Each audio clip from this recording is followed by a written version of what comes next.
Preparations.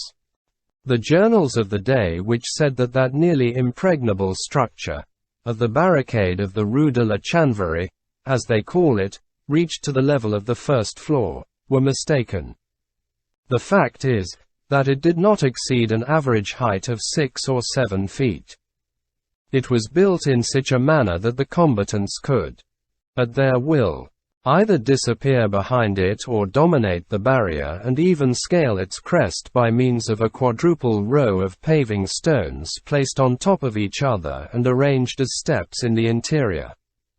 On the outside, the front of the barricade, composed of piles of paving stones and casks bound together by beams and planks, which were entangled in the wheels of Anceau's dray and of the overturned omnibus, had a bristling and inextricable aspect. An aperture large enough to allow a man to pass through had been made between the wall of the houses and the extremity of the barricade which was furthest from the wine shop, so that an exit was possible at this point. The pole of the omnibus was placed upright and held up with ropes, and a red flag, fastened to this pole, floated over the barricade. The little Mondétour barricade, hidden behind the wine shop building, was not visible. The two barricades united formed a veritable redoubt.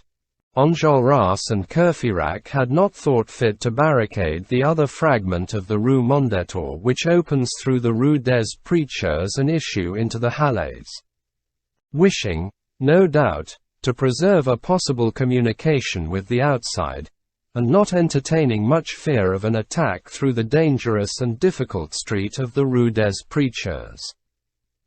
With the exception of this issue which was left free, and which constituted what Folard in his strategical style would have termed a branch and taking into account also the narrow cutting arranged on the Rue de la Chanvrerie, the interior of the barricade, where the wine shop formed a salient angle, presented an irregular square, closed on all sides.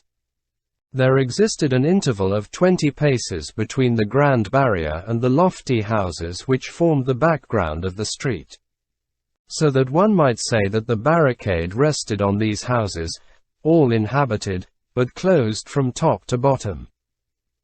All this work was performed without any hindrance, in less than an hour, and without this handful of bold men seeing a single bear-skin cap or a single bayonet make their appearance. The very bourgeois who still ventured at this hour of riot to enter the Rue Saint-Denis cast a glance at the Rue de la Chanvrerie, caught sight of the barricade, and redoubled their pace. The two barricades being finished, and the flag run up, a table was dragged out of the wine shop, and Courfeyrac mounted on the table. Enjolras brought the square coffer, and Courfeyrac opened it. This coffer was filled with cartridges. When the mob saw the cartridges, a tremor ran through the bravest, and a momentary silence ensued. Courfeyrac distributed them with a smile. Each one received 30 cartridges. Many had powder, and set about making others with the bullets which they had run. As for the barrel of powder, it stood on a table on one side, near the door, and was held in reserve. The alarm beat which ran through all Paris did not cease, but it had finally come to be nothing more than a monotonous noise to which they no longer paid any attention. This noise retreated at times, and again drew near, with melancholy undulations. They loaded the guns and carbines, altogether, without haste, with solemn gravity. Enjolras went and stationed 3 sentinels outside the barricades, one in the Rue de la Chanvrerie, the second in the Rue des Prêcheurs, the third at the corner of the Rue de la Petite Truanderie. Then, the barricades having been built, the posts assigned, the guns loaded, the sentinels stationed, they waited, alone in those redoubtable streets through which no one passed any longer, surrounded by those dumb houses which seemed dead and in which no human movement palpitated. enveloped in the deepening shades of twilight which was drawing on. In the midst of that silence through which something could be felt advancing, and which had about it something tragic and terrifying, isolated, armed, determined, and tranquil. Chapter 6. Waiting. During those hours of waiting, what did they do? We must needs tell, since this is a matter of history. While the men made bullets and the women lint. While a large saucepan of melted brass and lead, destined to the bullet mold, smoked over a glowing brazier. While the sentinels watched, weapon in hand, on the barricade. While Enjolras, whom it was impossible to divert, kept an eye on the sentinels. Combeferre, Courfeyrac, Jean Prouvaire, Fully, Bossuet, Joly, Bahorel, and some others, sought each other out and united as in the most peaceful days of their conversations in their student life. And, in one corner of this wine shop which had been converted into a casement, a couple of paces distant from the redoubt which they had built, with their carbines loaded and primed resting against the backs of their chairs, these fine young fellows, so close to a supreme hour, began to recite love verses. What verses? These. Vous rappelez-vous notre douce vie? Opening square bracket. Do you remember our sweet life, when we were both so young, and when we had no other desire in our hearts than to be well dressed and in love? When, by adding your age to my age, we could not count 40 years between us, and when, in our humble and tiny household, everything was spring to us even in winter. Fair days. Manuel was proud and wise, Paris sat at sacred banquets, Foy launched thunderbolts, and your corsage had a pin on which I pricked myself. Everything gazed upon you. A briefless lawyer, when I took you to the Prado to dine, you were so beautiful that the roses seemed to me to turn round, and I heard them say, "Is she not beautiful? How good she smells! What billowing hair! Beneath her mantle she hides a wing. Her charming bonnet is hardly unfolded. I wandered with thee, pressing thy supple arm.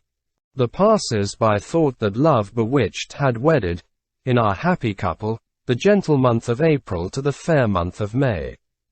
We lived concealed, content, with closed doors, devouring love, that sweet forbidden fruit.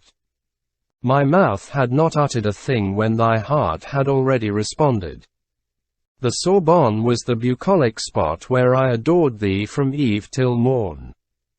'Tis thus that an amorous soul applies the chart of the tender to the Latin country. O place Morbet! O place Dauphine! When in the fresh spring-like hut, thou didst draw thy stocking on thy delicate leg, I saw a star in the depths of the garret. I have read a great deal of Plato, but nothing of it remains by me. Better than Malebranche and then Lamennais thou didst demonstrate to me celestial goodness with a flower which thou gavest to me, I obeyed thee, thou didst submit to me. O gilded garret! To lace thee! To behold thee going and coming from dawn in thy chemise, gazing at thy young brow in thine ancient mirror. And who, then, would forego the memory of those days of aurora and the firmament, of flowers, of gauze and of moire, when love stammers a charming slang? Our gardens consisted of a pot of tulips. Thou didst mask the window with thy petticoat. I took the earthenware bowl and one gave thee the Japanese cup. And those great misfortunes which made us laugh. Thy cuff scorched, thy boa lost. And that dear portrait of the divine Shakespeare which we sold one evening that we might sup. I was a beggar and thou wert charitable. I kissed thy fresh round arms in haste. A folio Dante served us as a table on which to eat merrily a centime's worth of chestnuts. The first time that, in my joyous den, I snatched a kiss from thy fiery lip, when thou wentest forth, dishevelled and blushing, I turned deathly pale and I believed in God. Dost thou recall our innumerable joys, and all those ficus changed to rags? Oh, what sighs from our hearts full of gloom fluttered forth to the heavenly depths. Closing square bracket. Dot. The hour. The spot. These souvenirs of youth recalled. A few stars which began to twinkle in the sky. The funeral repose of those deserted streets. The imminence of the inexorable adventure, which was in preparation, gave a pathetic charm to these verses murmured in a low tone in the dusk by Jean Prouvaire, who, as we have said, was a gentle poet. In the meantime, a lamp had been lighted in the small barricade. And in the large one of those wax torches such as are to be met with on Shrove-Tuesday in front of vehicles loaded with masks, on their way to La Courtille. These torches, as the reader has seen, came from the faubourg Saint-Antoine. The torch had been placed in a sort of cage of paving stones closed on 3 sides to shelter it from the wind, and disposed in such a fashion that all the light fell on the flag. The street and the barricade remained sunk in gloom, and nothing was to be seen except the red flag formidably illuminated as by an enormous dark lantern. This light enhanced the scarlet of the flag, with an indescribable and terrible purple. Chapter 7. The man recruited in the Rue des Billettes. Night was fully come. Nothing made its appearance. All that they heard was confused noises, and at intervals, fusillades. But these were rare, badly sustained and distant. This respite, which was thus prolonged, was a sign that the government was taking its time, and collecting its forces. These 50 men were waiting for 60,000. Enjolras felt attacked by that impatience which seizes on strong souls on the threshold of redoubtable events. He went in search of Gavroche, who had set to making cartridges in the tap-room, by the dubious light of 2 candles placed on the counter by way of precaution, on account of the powder which was scattered on the tables. These 2 candles cast no gleam outside. The insurgents had, moreover, taken pains not to have any light in the upper stories. Gavroche was deeply preoccupied at that moment, but not precisely with his cartridges. The man of the Rue des Billettes had just entered the tap-room and had seated himself at the table which was the least lighted.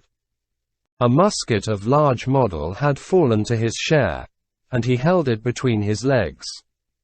Gavroche, who had been, up to that moment, distracted by 100 amusing things, had not even seen this man. When he entered, Gavroche followed him mechanically with his eyes, admiring his gun. Then, all at once, when the man was seated, the street urchin sprang to his feet. Anyone who had spied upon that man up to that moment, would have seen that he was observing everything in the barricade and in the band of insurgents, with singular attention. But, from the moment when he had entered this room, he had fallen into a sort of brown study, and no longer seemed to see anything that was going on. The gamin approached this pensive personage, and began to step around him on tiptoe, as one walks in the vicinity of a person whom one is afraid of waking. At the same time, over his childish countenance, which was at once so impudent and so serious, so giddy and so profound, so gay and so heartbreaking, passed all those grimaces of an old man which signify, "Ah bah! Impossible! My sight is bad! I am dreaming! Can this be? No, it is not! But yes! Why, no!" etc. Gavroche balanced on his heels, clenched both fists in his pockets, moved his neck around like a bird, expended in a gigantic pout all the sagacity of his lower lip. He was astounded, uncertain, incredulous, convinced, dazzled.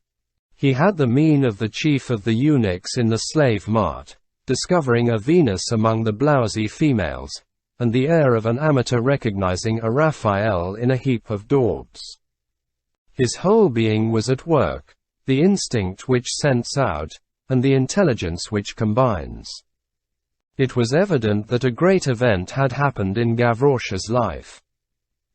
It was at the most intense point of this preoccupation that Enjolras accosted him. "You are small," said Enjolras, "you will not be seen. Go out of the barricade, slip along close to the houses, skirmish about a bit in the streets, and come back and tell me what is going on." Gavroche raised himself on his haunches. "So the little chaps are good for something. That's very lucky. I'll go. In the meanwhile, trust to the little fellows, and distrust the big ones." And Gavroche, raising his head and lowering his voice, added, as he indicated the man of the Rue des Billettes, "Do you see that big fellow there? Well, he's a police spy. Are you sure of it? It isn't 2 weeks since he pulled me off the cornice of the Port Royal, where I was taking the air, by my ear." Enjolras hastily quitted the urchin and murmured a few words in a very low tone to a longshoreman from the wine docks who chanced to be at hand. The man left the room, and returned almost immediately, accompanied by 3 others. The 4 men, 4 porters with broad shoulders, went and placed themselves without doing anything to attract his attention, behind the table on which the man of the Rue des Billettes was leaning with his elbows. They were evidently ready to hurl themselves upon him. Then Enjolras approached the man and demanded of him, "Who are you?" At this abrupt query, the man started. He plunged his gaze deep into Enjolras' clear eyes and appeared to grasp the latter's meaning.